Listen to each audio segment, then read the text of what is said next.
ഭീകരമായ സ്ഥിതിയാണ് ഇന്ന് ഉണ്ടായത്.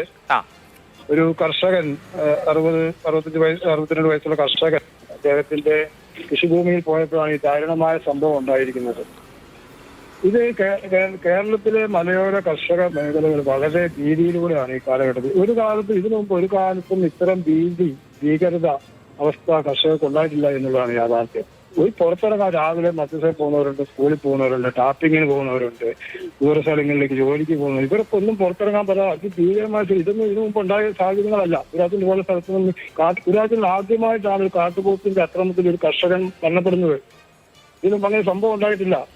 ആനകൾ വരുന്നു, കാട്ടുപോത്ത് വരുന്നു, ഇങ്ങനെ മലയോര കേരളത്തിലെ ദിനംപ്രതി നമ്മൾ കേൾക്കല്ലേ, കേരളത്തിലെ മലയോര കർഷക മേഖല മുഴുവൻ ഇതിനു മുമ്പ് ഒരു കാലത്തും ഉണ്ടാകാത്ത രീതിയിലുള്ള അവസ്ഥയിൽ എത്തിപ്പെട്ടു. ഇതിന് അടിയന്തര പരിഹാരം ഗവൺമെന്റ് ഉണ്ടാക്കണം.